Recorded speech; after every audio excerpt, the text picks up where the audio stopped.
কৃষ্ণ ভক্ত বৃন্দ, কৃষ্ণ দাসী মায়েরা, সবাই চরণে শত শত কোটি প্রণাম।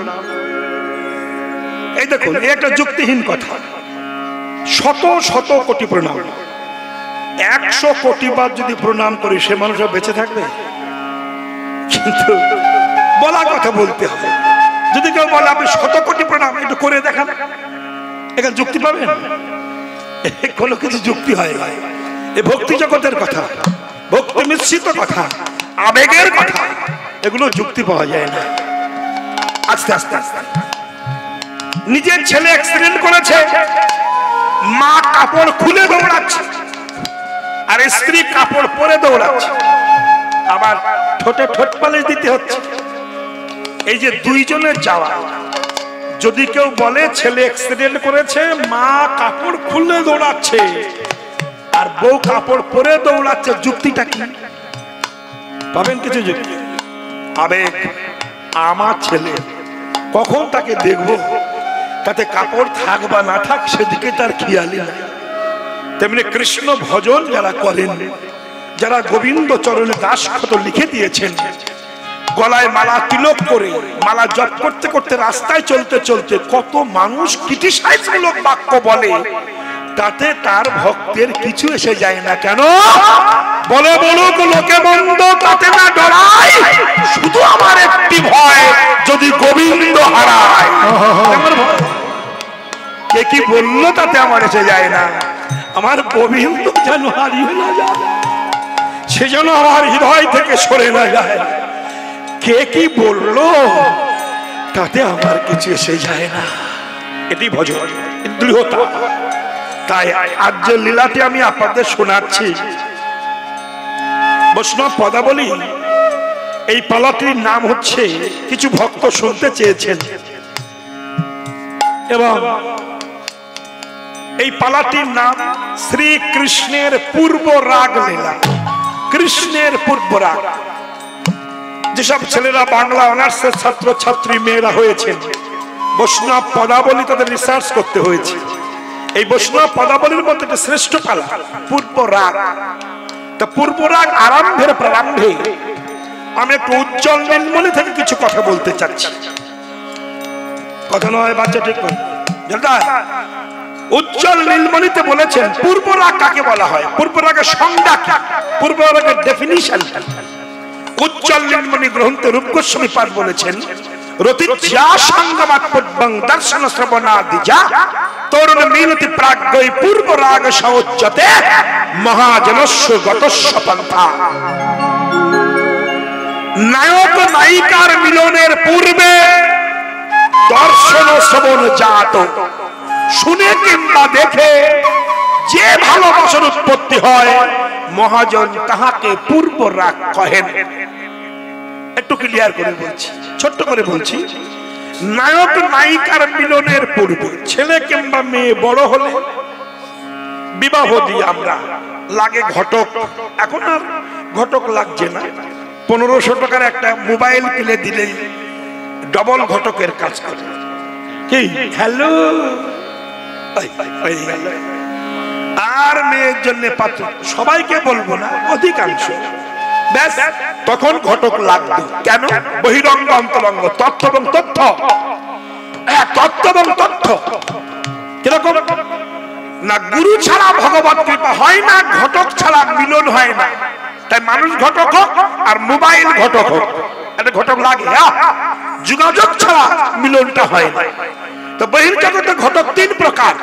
একটি হচ্ছে নায়ক নায়িকায় মিলন ঘটিয়ে দেয় বহিরঙ্গের ঘটক, আর একটি ভক্ত ভগবানে মিলন ঘটিয়ে দেয় গুরুদেব সদৃশ ঘটক, আর একটি রাধা গোবিন্দ মিলন ঘটিয়ে দেয় পূর্ণমাসী যোগমায়া সদৃশ ঘটক।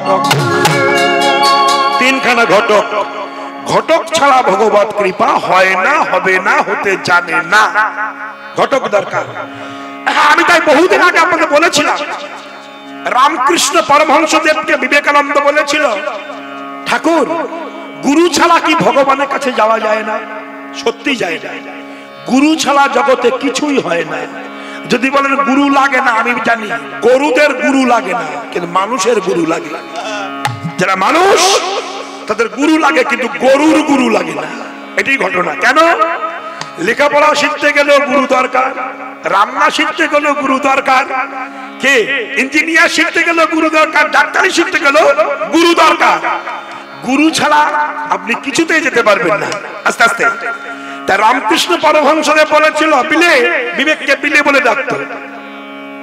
তুই গুরু ছাড়া ভগবানের কাছে যেতে চাস, দেখ তো গঙ্গা দিয়ে কি যাচ্ছে, বলে ছোট একটা এই বড় একটা স্টিমার যাচ্ছে, ওর পিছনে কি যাচ্ছে, ছোট একটা নৌকা যাচ্ছে। রামকৃষ্ণদেব বলেছিলেন, আচ্ছা বিলে বলতো ওই স্টিমারটা চন্দননগরে পৌঁছাতে কতক্ষণ লাগবে? বিবেকানন্দ বললেন, তা ঘন্টা 5-10 লাগবে। ছোট নৌকাটা কতক্ষণ লাগবে? ঘন্টা 30 লাগবে।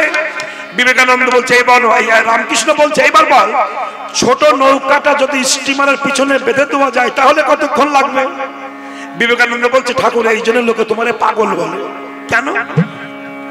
স্টিমারের পিছনে ছোট নৌকা বেঁধে দিলে স্টিমারের যে টাইম লাগবে, ছোট নৌকা সে টাইম লাগবে, তুমি বোঝো না? বলে, আমি তো বুঝি শালা, তুই তো বুঝিস না। আমি বুঝি, তুই বুঝিস না। কথা ভাষা আস্তে বলে কিরকম? সব স্টিমারের পিছনে ছোট নৌকা বেঁধে দিলে স্টিমারের গতিতে যেমন ছোট নৌকা ঘাটে পৌঁছায়, তেমনি গুরুর দেহ হলো ভজনযোগ্য দেহ, শিষ্যের দেহ ভজনহীন দেহ। তাই ভজনযোগ্য গুরুর চরণে ভজনহীন শিষ্যের দেহটা বেঁধে দিলে গুরুর ভজনের দ্বারা বিদায় গৌর হরি বল বলতে বলতে শিষ্যের দেহটা পৌঁছে যায় ভগবানের কাছে। যারা বোঝে না তাদের বোঝানো যাবে না। আস্তে আস্তে আস্তে কি বোঝানো যাবে? অনেকে বলে, দেখবেন আমাকে বুঝিয়ে দেন তো। একজন বলছে, আমাকে বোঝাতে পারলে আমার বউ তাকে দিয়ে দেবে। বউ বলছে, ও গো তুমি বলো, তোমার ছাড়া বাঁচবো না, দিয়ে দেবে।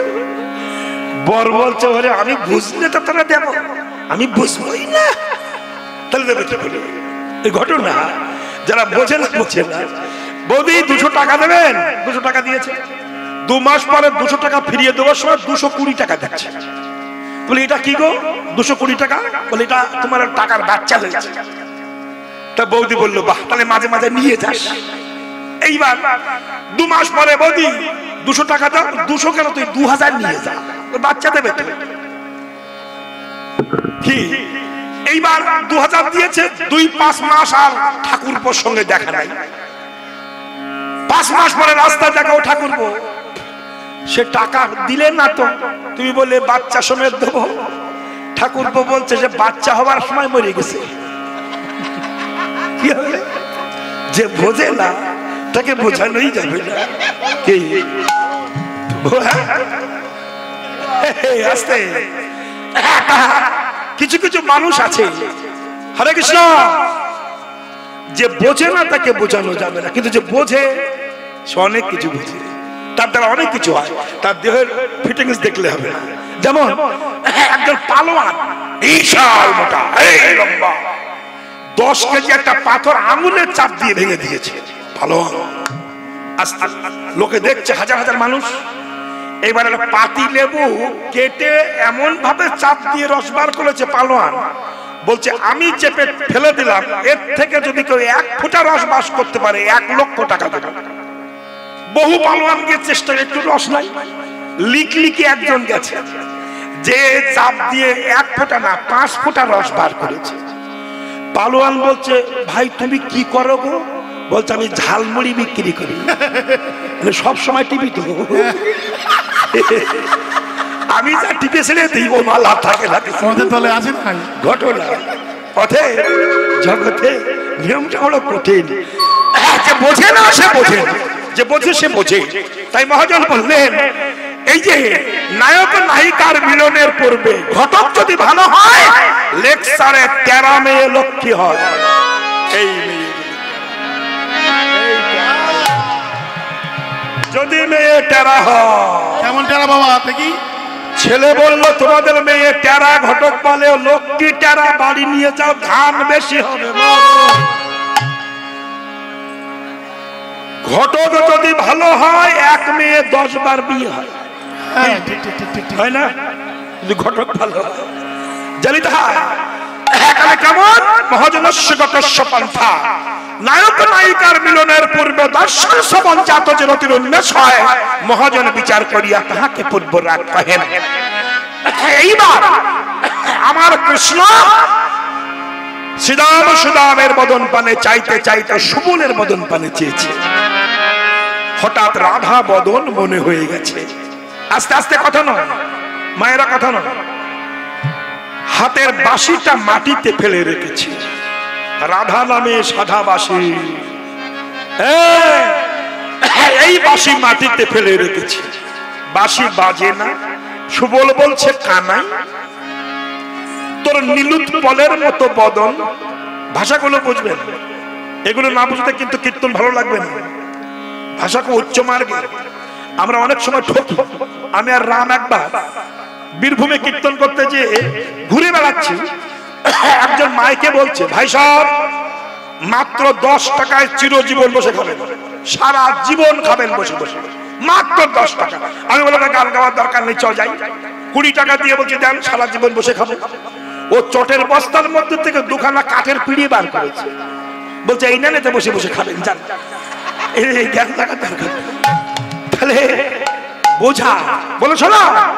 সুবল বলছে কানাই নীলুৎ পলের মতো বদন, চপলা লাঞ্ছিত বদন, খনপ্রভা পরাভূত বদন, সৌদামিনে জড়িত বদন, অর্ক লাঞ্ছিত বদন, ভাস্কর পরাভূত বদন, মদন তারানো বদন, মদন বেটে মাখানো বদন, দর্পণ অর্পিত বদন, কন্দর্পের দর্পহারি বদন, অপাকিত নবীন মদন, আমার কামনি সুদন মদন মোহন বদন শুকিয়ে গেছে। কানাই কি হয়েছে বল,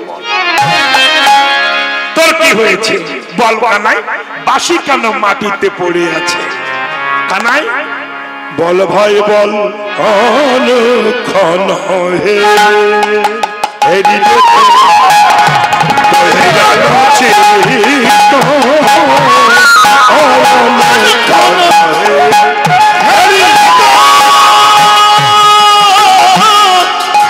আলোচিত তোহে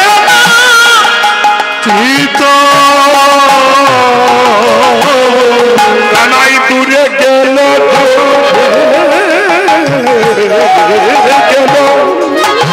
দূরে গেল মুরলী আলাপন গীত, দূরে গেল মুরলী আলাপন গীত।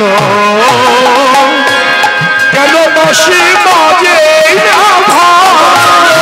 বাঁশি বাজে না বাজারে বাজারে বাঁশি বাজে বাজে না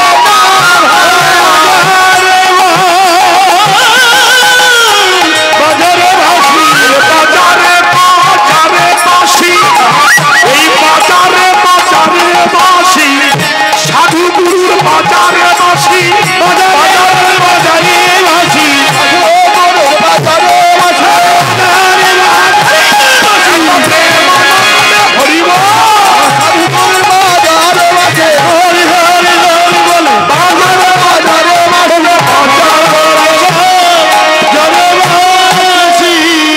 মোহনবাসী মাটিতে লুটাচ্ছে। এই কথা বলো কেন? বাঁশি মাটিতে লুটাচ্ছে, বাঁশি বাঁশি হয়ে গেছে। কানাই তোর বাঁশি বাজে না কেন? এই বাঁশি, এই যে বাঁশের বাঁশি দেখেছেন আমাদের পিছনে বাঁশি বাজছে না, এই বাঁশির বাঁশি শুনে গোপীগণ গৃহত্যাগ করেছিল। এই বাঁশি এত মধুর, কিন্তু সুর জ্ঞান দরকার। যা সুর জ্ঞান নাই তার বাঁশি বাজিয়ে লাভ কি? আচ্ছা, বাঁশিটা মাটিতে পড়ে আছে। বাঁশি বলছে গোবিন্দ তুমি তো জানো পূর্ব জন্মে তুমি ছিলে রামচন্দ্র, আস্তে আস্তে রাম, আমি ছিলাম হরধনু। এই হরধনু ভৃগুরামের কাছে দিয়েছে। ভৃগুরাম এই হরধনু নিয়ে মহেন্দ্র পর্বতে যাচ্ছিলেন সাধনা করতে। জনক রাজা বলেছিল ওগো ভৃগুরাম দাঁড়াও, আমার কন্যা সীতাকে তুমি বিবাহ করো। আস্তে আস্তে ভৃগুরাম বলেছিল না, আমি পর্বতে গিয়ে সাধনা করব, তারপরে বিবাহ করব, তার মধ্যে যদি কন্যা সাবালিকা হয়। ভৃগুরাম বলেছিল এই হরধনু রেখে যাচ্ছি, যে ভাঙতে পারবে মেয়ে তার সঙ্গে দেবে।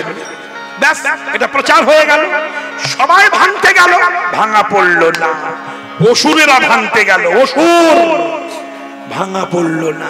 আস্তে কথা নয়, কথাগুলো বুঝবেন, কথাগুলো মন দিয়ে বুঝবেন। অসুররা ভাঙতে গেল, ভাঙতে পারল না।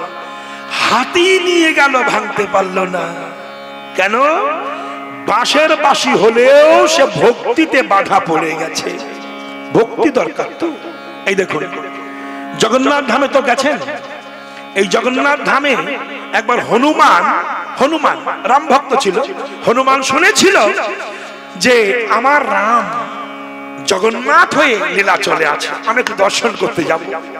তাই রাম দর্শন করবার জন্য হনুমান প্রত্যেক দিন মূল গেট মানে সম্মুখের গেটে এসে বসে থাকতেন, চোখ দিয়ে গড় গড় করে জল পড়তো আর বলতে, হে জগন্নাথ তুমি একটু দেখা দেবে না? হে রাম তুমি নাকি জগন্নাথ হচ্ছে, দেখা দেবে না? একটু দেখা দাও না গো, একটু দেখা দাও না। হনুমান বনের পশু, সে রাম রাম রাম রাম করতে করতে পাগল হয়ে গেছে। কিন্তু আমার মতো পশু, বনের পশু রাম শুনে কাঁদে, নাম শুনে কাঁদে, রাম রাম বলে। কিন্তু আমার মতো পশু রাম নাম শুনলে লোক গায়ে জ্বালা উঠে যায়, রাম নাম শুনতে পারি না। তাহলে আমি কত বড় পশু যে আমার ব্যবহারে পশু পর্যন্ত লজ্জা পায়। বনের পশু রাম গুণগান গায়, আর আমার মতো পশু রাম শুনলে আগুন ধরে গায়। আমার মতো পশু আর জগতেতে নাই। সত্য কতটা হয়েছিল তাই। ডাক দিলেন, আস্তে মা। রামচন্দ্র জগন্নাথ হয়ে সুদর্শন চক্র বলল, সুদর্শন তুমি যাও, আমার পরম ভক্ত হনুমান বসে আছে, বিরাট শক্তি তার, নইলে চূর্ণ করে দেবে এই লীলাচল ধাম। তুমি আনো, বহু পরাক্রমতা। সুদর্শনের হলো অহংকার। যে ভগবান সারা পৃথিবীকে রক্ষা করে, আর সুদর্শন তাকে রক্ষা করি, আমার চেয়ে বলবান সে কে? সুদর্শন যে দেখছেন একটা হনুমান বনের পশু, জগন্নাথ হা জগন্নাথ হা জগন্নাথ হা জগন্নাথ বলে কাঁদছেন। আস্তে আস্তে আস্তে বুঝুন, সেই হনুমান বসে বসে কাঁদছেন। সুদর্শন চক্র এসে বলল, তোমাকে জগন্নাথ ডেকেছে। হনুমান শুনে আনন্দে যাচ্ছেন। আর সুদর্শন ভাবলো, আমি হনুমানকে ঢুকতে দেবো না, দেখি ওর কেমন বল। আমি একটা সুদর্শন চারটে হয়ে চারখানা গেটে এমন ভাবে ঘুরবো, হনুমান গেলে চূর্ণ বিচূর্ণ হয়ে যাবে, টুকরো বিটুকরো হয়ে যাবে। চারটে গেটে বিরাট সুদর্শন চক্র ঘুরছে। হনুমান যে দেখতে সুদর্শন আমাকে যেতে দিচ্ছে না। হনুমান বলল, হে রাম রঘুপতি রাঘব, কৃপা করো তোমার ভক্তকে। হনুমানের চারখানা হাত হলো, চারটে হাত দিয়ে চারখানা সুদর্শন চক্র অমনি আটকে ধরলো। ধরে সুদর্শন ধরে হনুমান জগন্নাথের পায়ে ফেলে দিয়ে বলল, প্রভু তোমার কাছে আসতে বাদী হয়েছিল এই সুদর্শন, এই নাও তোমার চরণে দিলাম। আমাকে তোমার কাছে আসা পৃথিবীর কেউ বাদী হতে পারবে না। যতই রামের বাদী হোক, রামের ভক্তরা যাবে আর রাম সাকসেসফুল হবে, বিন্দুমাত্র সন্দেহ নাই। হনুমান তাই করেছে, অহংকার হয়েছে। জগন্নাথ বলল, সুদর্শন তোমার অহংকার, আজ থেকে তুমি দণ্ড হয়ে থাকো। দণ্ড হয়েছিল। জানেন, পশুতে অনেক কিছু করে, আমরা কি করেছি? রাত 12টায় রামচন্দ্র ভাবছেন যে হনুমান বানরি পাথর ফেলে দেয় জলে, আর পাথর ভাসে। আমি রাম হয়ে ভগবান হয়ে তো পাথর ভাসিয়ে দেখলাম না, আমি একটু ভাসাবো। রাত 12টায় গেছে, মনে মনে ভাবছে রাত 12টায় কেন যাচ্ছে? যদি না ভেসে ওঠে একটা সেন্টিমেন্টের ব্যাপার, যদি লোকে দেখে। তাই রাত 12টায় যেটা 500 গ্রাম পাথর ভালো করে মুছে জলে ফেলে দিয়েছে, গড়গড় করে ডুবে গেছে। রামচন্দ্র চতুর্দিকে তাকাচ্ছে, কেউ দেখলো না তো। আবার একটা পাথর ফেলে দিয়েছে, আবার ডুবে গেছে। হনুমান গাছের ডালে বসে হাত তালি দিচ্ছে, জয় রাম জয় রাম। রাম বলছে হনুমান তুমি দেখেছো? হনুমান বলছে প্রভু তোমার লীলা আমি দেখবো না তা কি হয়? রাম বলছে হনুমান বলো তো, তোমরা ভাসিয়ে দিলে ফেলে দিলে ভেসে থাকলো, আমি ফেলে দিলাম ডুবে গেল কেন? তখন হনুমান বলেছিল প্রভু কেন জানো, আমরা যখন ফেলেছিলাম হারাম বলে কেঁদেছিলাম, আর সেই জলটা হাত দিয়ে মুছেছিলাম, সেই প্রেমের জল হাতে লেগেছিল, সেটা নৌকা হয়ে গিয়েছিল, সেই নৌকার উপরে পাথর ছিল, ভক্তির নৌকারে পাথর ছিল বলেই পাথরটা ডোবেনি। তুমি ফেলেছ বটে কিন্তু হারাম বলে তো কাঁদনি। আর একটা তত্ত্ব বলি শোন, কি শোনা, এ জগতে মানুষ যাকে ফেলে দেয় সে ভেসে থাকতে পারে, কিন্তু ভগবান যাকে ফেলে দেয় সে জন্মের মতো তলিয়েই যায়, সে ভেসে থাকতে পারে না। জানো ভগবান, মানুষ তোমাকে ভালোবাসে, পশু তোমাকে ভালোবাসে, তুমি ভালোবাসার মূল্য দিতে জানো না। জানো আস্তে রামচন্দ্র যখন সুরজ নদীতে আস্তে আস্তে স্নান করতে গেছে, নিজে হাতের তীরটা মাটিতে পুঁতে রেখে দিয়েছে। স্নান করে এসে স্নান করে এসে তীরটা যখন টেনে তুলেছে রক্ত ভেসে যাচ্ছে, দেখা একটা ব্যাঙ বিধে আছে তীরের মধ্যে, ব্যাঙ বিধে ঢুকে আছে। তা রাম ব্যাঙকে জিজ্ঞাসা করছে, ব্যাঙ তুমি আমার তীরে বিধেছ, ওই আত্মনাদ করলে না তো, ডাকলে না তো? সাপে যখন ধরে তুমি গোগর গো করে ডাকো, আর তোমার বুকে তীর ঢুকলো তুমি ডাকলে না। তখন ব্যাঙ কথা বলছে, প্রভু সাপ যখন ধরে তখন আমি তোমাকে ডাকি, হে রাম তুমি রক্ষা করো, রাম রক্ষা করো। তুমি বলো যাকে রক্ষা করো বলে ডাকি, সেই রক্ষা কর্তা যদি পারে আমি কাকে ডাকবো বলতে পারো? তাই নীরবে সহ্য করছি। জানো তোমাকে যারা ভজন করে তোমার ছাড়া কেউ জানে না, তুমি তাদের বুকের ভিতরের বেদনা জানো না। ভগবান বলছে জানো ব্যাং, আমি কি করি জানো, বাসন যখন নোংরা হয়, থালা বাসন যেমন জল দিয়ে ধুয়ে দেয়, তেমনি ভক্তের হৃদয়ে নোংরা থাকে, তো তাই চোখের জল ফেলি আমি ধুয়ে পরিষ্কার করে নিয়েছি। জানো আমি কাঁদাতে বড় ভালোবাসি, যে কাঁদে তার আমার কাছে আসতে হয় না, আমি তার কাছে চলে যাই। এই জন্য বলেছিল এ জীবনে ব্যথা ছাড়া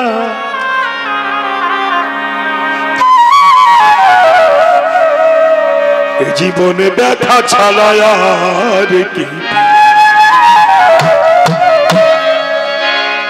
আমি মনের ব্যথা মনে লয়ে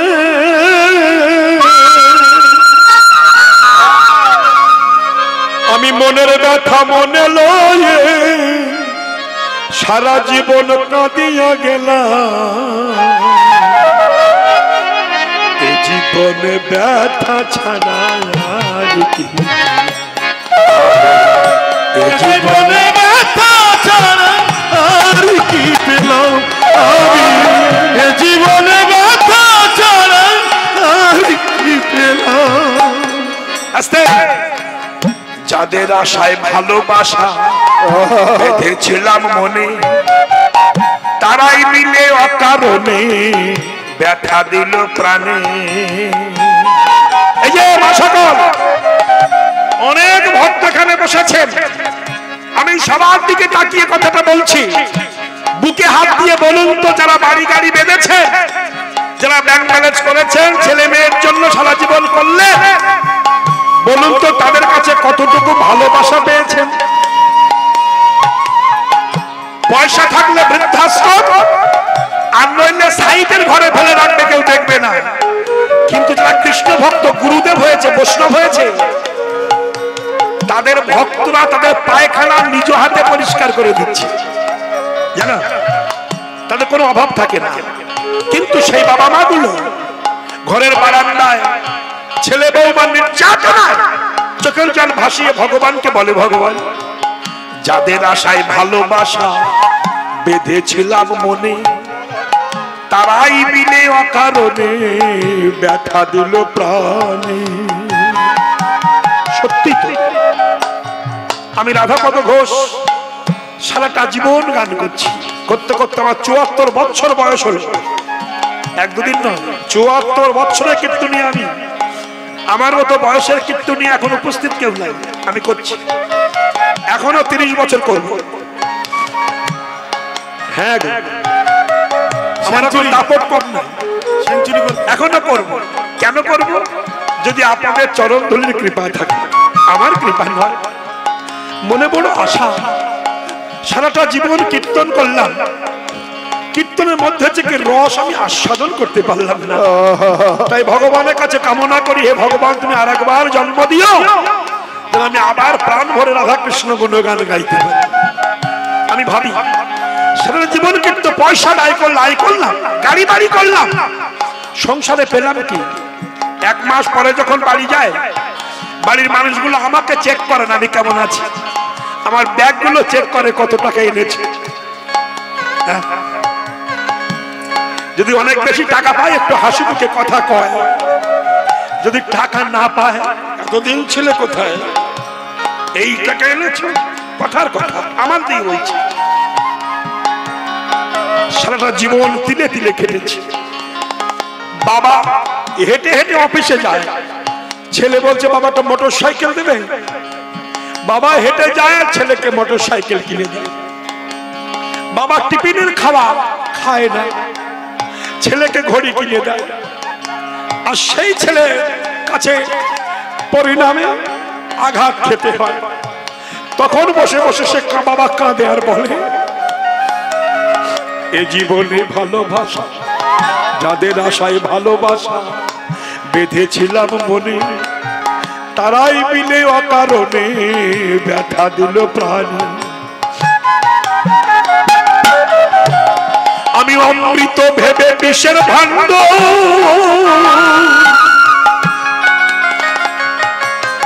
মনরে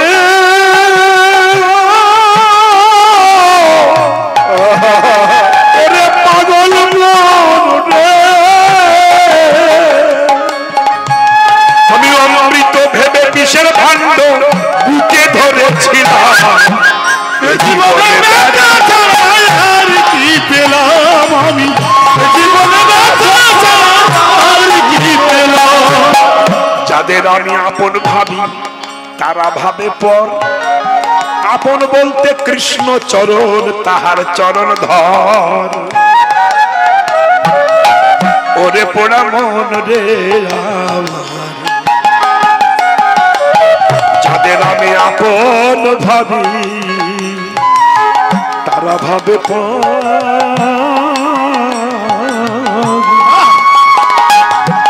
আপন বলতে কৃষ্ণ চরণ, তাহার চরণ ধর। আমার হোমযজ্ঞের বিশুদ্ধ ঘি, আমার হোমযজ্ঞের বিশুদ্ধ ঘি সারা জীবন ভস্যে ঢেলে গেলাম, জীবনে ব্যথা ছাড়া আর কি পেলাম আমি, জীবনে ব্যথা ছাড়া আর কি পেলাম আমি, জীবনে ব্যথা ছাড়া আর কি পেলাম। কত মাতা কত পিতার বুকে জ্বলতে দুঃখের চিতা, দিবানিশি জ্বলছে চিতা, কেউ তো দেখে না। কত মাতা কত পিতার বুকের মধ্যে দুঃখের চিতা, দিবানিশি চলছে চিতা, কেউ তো দেখে না। রাধাপদর দুঃখের কথা, এই রাধাপদ দুঃখের কথা, রাধাপদ দুঃখের কথা শুনবার মানুষ পেলাম না, জীবনে ব্যথা ছাড়া আর কি পেলাম আমি, জীবনে ব্যথা ছাড়া আর কি পেলাম আমি, জীবনে ব্যথা ছাড়া আর কি পেলাম।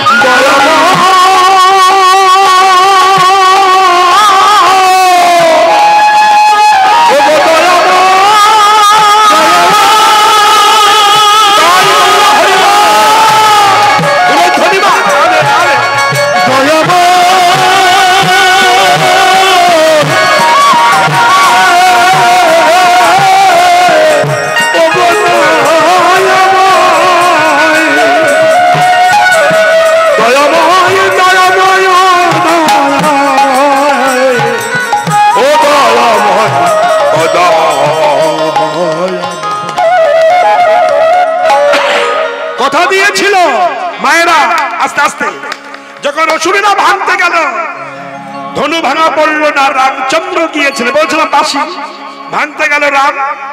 তখন ধনুক বললো, হে রাম, আমি তোমার হাতে উঠবো, ভাঙা পড়বো, কিন্তু কথা দাও জীবনে হাত ছাড়া করবে না। রাম বলেছিল, কথা দিলাম এই যুগে তুমি হরধনু হয়ে থাকবে, দাপার যুগে মোহন বেনু হবে, কলিকালে হবে হাতের দণ্ড। সেই বাঁশি বাজছে না। তাই সুবল বলছে, কানাই কি হয়েছে বল না। অনুক্ষণ হেরিত হে অনুচিত, দূরে গেল মরণে আলাকনপিত, মরমনা কহ কাহে পারন সাংঘাতি, তুহা মুখ হেরি জল তৌ মুজ ছাতি, মরকত জিনিয়া যে কলে বড় কাতি, শোয়াব ঝা মরক বলাই ভাতি, শোনাইতে এই ছিল সহচর বাণী, শরী নিঃশ্বাস রসায় পানি, দূর অবগহ মরম বিলাস, সমঝিয়ে কহায় ঘন শ্যামদাস। যমুনায় স্নান করতে এসেছিলেন রাধারানী, রাধা বদন দেখেছেন কৃষ্ণ, বদন দেখে সেই বদনের কথা মনে হয়েছে, বাঁশিটা ফেলে রেখেছে।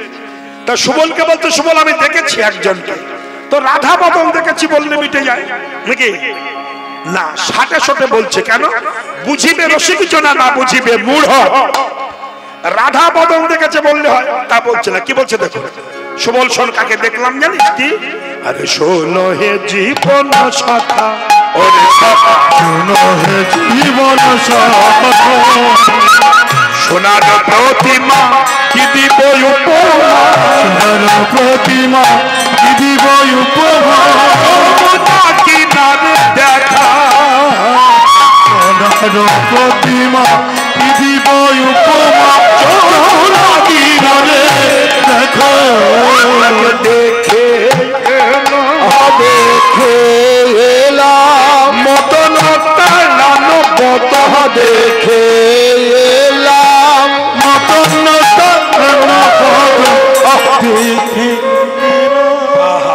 আস্তে আস্তে আস্তে দেখলাম স্বর্ণ প্রতিমা। রহানিকে দেখে বলছি, বৈষ্ণব পদাবলী পদ, এ হচ্ছে কীর্তন, চাঁদ কীর্তন।